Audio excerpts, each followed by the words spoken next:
Hey everyone, my name is Ahvienda and I'm one of the interns with the Todd Becker Foundation. The Bible talks frequently in regards to tithes and offerings, both in the Old and New Testament. However, apart from these, it fails to mention what it is we are meant to do with our remaining earnings, right? Well, not quite.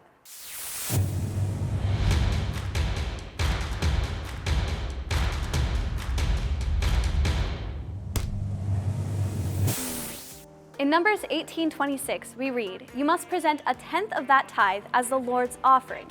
A tithe, as defined by the Webster Dictionary, is 1/10 of annual produce or earnings, formerly taken as a tax for the support of the church and clergy. God has called us as His children to tithe first and foremost, not simply as an afterthought. Now, while this is a very important command to be followed with devout diligence, it's certainly not the only one we find in regards to our finances. Mark 12:17 says, "Then Jesus said to them, 'Give back to Caesar what is Caesar's, and to God what is God's.' And they were amazed by him."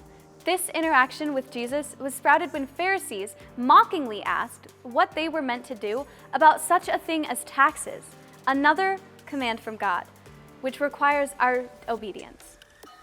In terms of giving back what belongs to another, there are also many verses in which we are called to not go into debt. Proverbs 22:7 reads, "The rich rule over the poor, and the borrower is slave to the lender." In times where this debt is absolutely necessary in order to care for one's family, Proverbs 3-5 says, "So do this, my son, to free yourself, since you have fallen into your neighbor's hands. Go to the point of exhaustion and give your neighbor no rest. Allow no sleep to your eyes, no slumber to your eyelids. Free yourself like a gazelle from the hand of a hunter, like a bird from the snare of the fowler."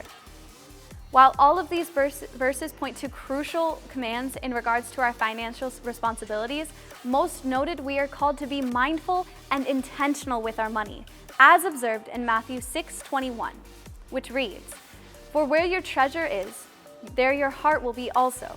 This verse is speaking on the fact that whatever you devote and guide your resources to becomes the thing your heart longs for, sometimes in the place of God. As you can see through just these verses, stewardship in finances is something the Lord has provided us with much guidance for. Thank you guys so much for watching, and if you have any questions, go ahead and leave them in the comments below. If you want to learn more about this topic and many others, or about our cost-free stint internship, visit toddbecker.org/stint.